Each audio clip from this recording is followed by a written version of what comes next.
Welcome back, baseball fans, to the Fall League 1977, 78, 79, 80 draft prep.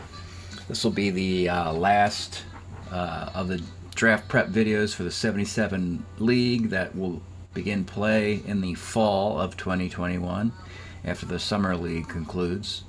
And I kind of just wanted to do some show you the last final bits before the draft goes on the clock.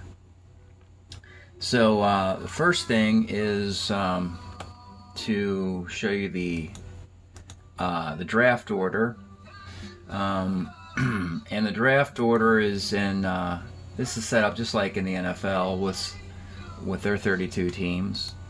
You have your drafting 32 is the world champion, which is Boston, and they beat Philadelphia in the World Series. And then the next two teams are the teams who lost out in the league championship series, Kansas City, and unfortunately the Padres. Well, I say unfortunately because they had a remarkable run last year, but they really could use a higher draft position as they are the Padres and need all the help they can get. So this year they're stuck at 29, but it was worth it, well worth it, to surprise everybody in the National League. And then you have the next 8 playoff teams led by Cincinnati, who had the best record in baseball and was stunned and knocked out. And then the other Oakland, Arizona, Cleveland, Pittsburgh, Houston, Texas, and an overachieving Texas and an underachieving New York Yankees, who barely got in as a wild card team. And then after that, you then have the teams 1 to 20 based on record. I do one variation, and that is I don't let either league have 3 consecutive teams in it. So interestingly enough, based on the percentages, that didn't seem to be much of an issue, all the way down to 20 and beyond. I just happen to alternate in a way I like. You could have 2 in a row, but not 3 in a row, and then I kind of swap them out so that happens. So it is the Cubs who have the first pick in the draft. They were in a tough division, but they have some help on the way. And then you go American League Toronto, then back to Florida, and back to Seattle, and Portland, and Minnesota, San Francisco, Milwaukee, Las Vegas, California, Colorado, Burlington, LA, Ohio, and then finally we get 2 American League teams back to back. Ohio and Detroit, and then back to the National League with the Mets, the White Sox, Cardinals, Orioles, and the Braves. And then, even the playoff teams alternate. Well, the Yankees in Texas, back-to-back American Leaguers here, back-to-back National, Houston, Pittsburgh, Cleveland, Arizona, Oakland, Cincinnati. Okay, you get the idea. Each team starts with 5 tokens, $5, 5 units. And these are a kind of currency that are used in trades to balance out trades. A token is considered to be a move made during the draft or after the draft and period of free agency. And the numbers here are pluses and minus tokens based on the carousel that we showed you earlier in the off season. All the moves and trades that were made to get the teams to the required number of keepers, waivers, and retired. And then the column to the right here is the summation of all tokens. Also a special reminder, the asterisk next to Toronto is that they won the Commissioner Award for most efficient use of offense. Toronto gets an extra draft pick. It will be the 33rd pick in the draft, which is pretty high. Think of it like a compensatory pick the NFL does, though in the NFL you don't get a compensatory pick until the 3rd or 4th round. Here I put it as a 33rd overall pick. Toronto can use that pick. If they draft all players, they actually during the draft would have an extra spot to replace one of their players they don't like with someone else to get to 20. But anyway, as far as the tokens go, the cumulative tokens here, the leader in that department is Oakland, and they are at 7. And that means that Oakland will have the first look at all the once the draft is over. Oakland will have the first look at all the guys who are unsigned and can sign anybody they want. And then after that, when it's 6, so you take one away and then it's 6, then Oakland will be tied with all these other teams: Kansas City, St. Louis, and the Mets. And based on draft order, and the Minnesota Twins up there. And so after that, and then after Oakland takes a guy, then it'll Florida, Minnesota, the Mets, St. Louis, and then Oakland again, and then Kansas City, and then we go down to the guys with 5 tokens to see how this goes. So this token number will change as the draft continues. Trades can be done through the 8 rounds of the draft. So I have a token counter that I keep as the draft continues. So the general rules of the draft. Here you see, I'll make this a little bit bigger.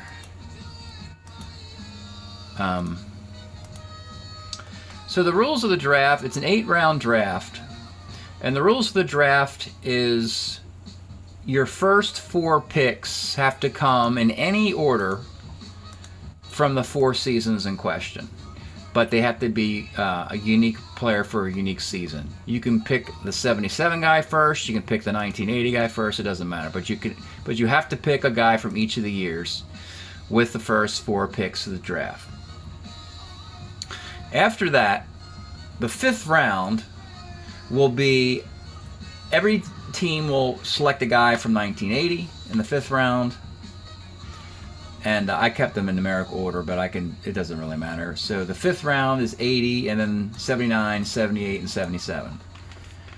Now you're probably thinking that the 77 season has the fewest number of candidates because so many 7 players are currently in the league, that the pool of available players is going to be much smaller here than in 1980. So why is that the 8th round pick? The answer to that question is that a 1980 player, or the rookie year player, when you draft that player, he's basically on your team for 4 years unless you trade or improve or whatever. So you're kind of stuck with that 80 player for 4 years based on the format. So he better be good. So that's why he's the 5th player taken on the team. And as far as the last guy taken in your team from 1977, even if the player is not desirable, he's only on your team this year, this 1 year. And then he won't damage you as much. So that's why we go, first 4 years, a unique player from a year, and then 80, 79, 78, 77. A couple other unwritten rules I have for teams is that I determine that you have to do best player available with your first pick. Let's say you draft let's say you draft a 322 hitter in the first round. Well, in the 5th round of the draft, if you're combing through available players and you spot a 350 hitter, you can't take him.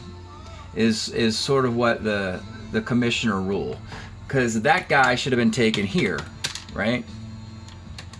So there's in other words, what that does, it prevents teams from kind of hiding picks or milking the extra picks. It should be a top down. See, I mean, if you had 32 owners sitting at a table, that wouldn't be an issue. But I'm drafting for all the teams, so I can only do kind of make a judgment based on the statistics of WHIP or OPS, batting average, defense sometimes. I'm just kind of making a loose judgment call. It's generally not an issue. And if you find a really super talented guy later in the draft, you hope that nobody takes him and you take him next year. So that's the thought on drafting. So you see Toronto at the Commissioner Award. So Toronto picks second overall, and then they'll also pick 33rd. This goes down again with all the teams, wrapping up with Boston at 32. And when you draft a player, it's pretty simple. You go to the 2560 page, and I think the Cubs are going to take Dave Kingman first, just because he had 48 home runs. So let's just practice here. So there's Dave Kingman's 19... we want a 79 card though, not 77. So I keep scrolling down to the 79s. And there we go. And this card, he hit 48 home runs. The most home runs since Foster hit 52 in 77. 956 OPS. So it's not a glamorous pick, but say they pick Kingman first overall. What they do is they put the year and the pick.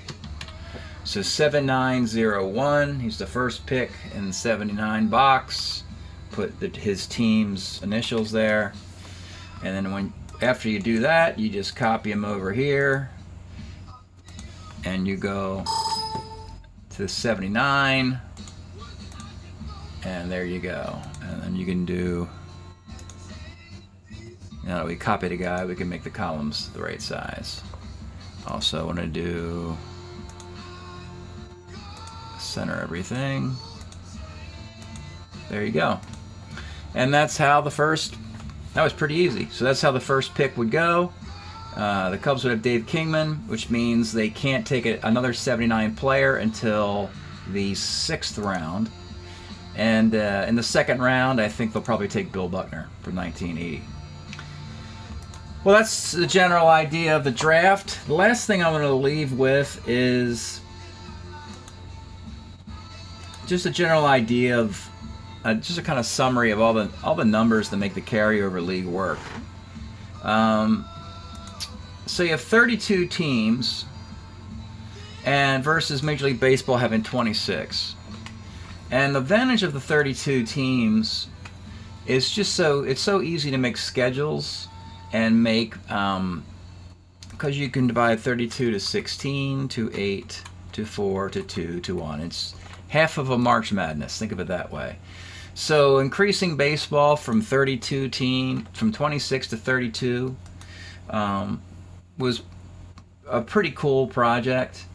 If you go back to these first edition sets from the 70s of Strat-O-Matic, they had 20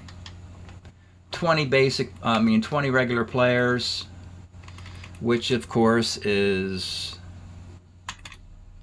going to be 520. So you had 520, and then there was usually about 100 extra player cards, sometimes more than that, 52 in each league, 48 in each league. And so you'd barely have enough room to add 6 more teams at 20 per roster, but you'd be a little bit short.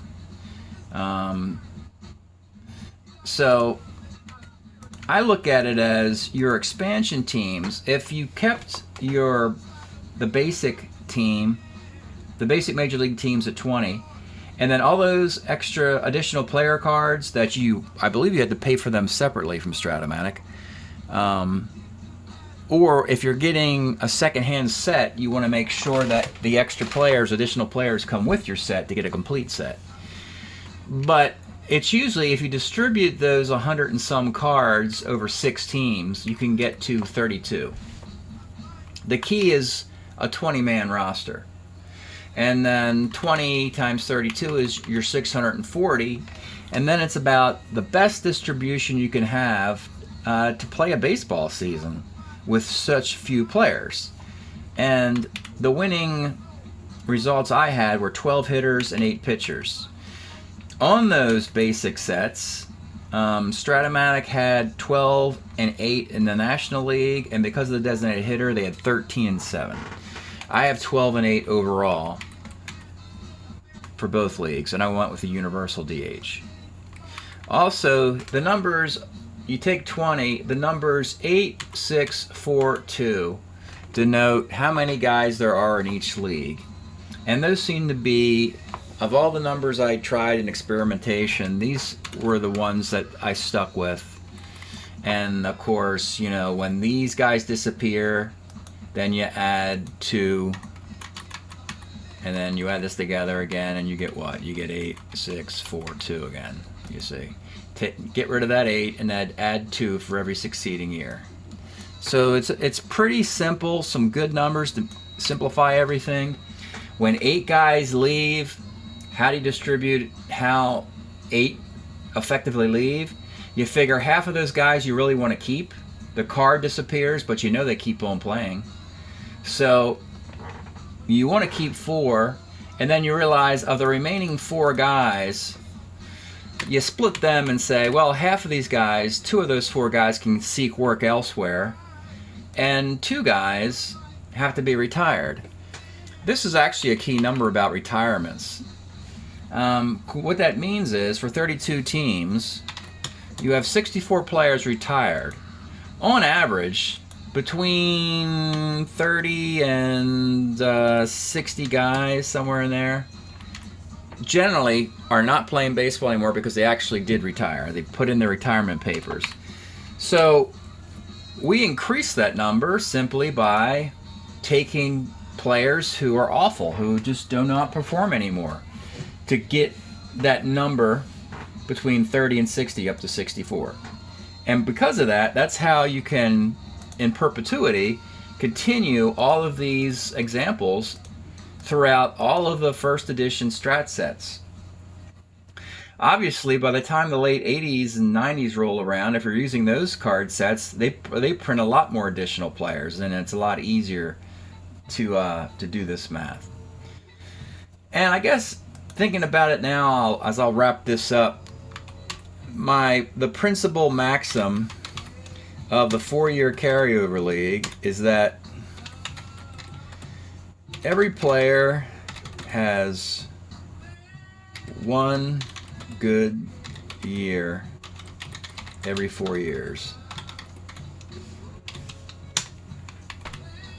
And that's sort of the maxim, I believe, that makes this whole thing work, is that if a guy doesn't have a good year at any point in 4 years, it's hard to understand how that guy can continue to be playing in Major League Baseball. Now, obviously, Hall of Famers have a good year every year, and All-Stars have a good year every other year, perhaps. But you should be able to find the silver lining of every player you come in contact with when you're shuffling through Strat-O-Matic cards, and figure out a way, an opportunity for him to contribute, whether it's defense, whether it's a good platoon split, whether it's position flexibility, being able to play multiple positions, whether it's a lefty, just anybody who can take a baseball and throw it with his left hand and go walk to the pitcher's mound. Those guys are always valuable. And right-handed pitchers who have an ability to get left-handers out is also a high value, regardless of what the ERA would say.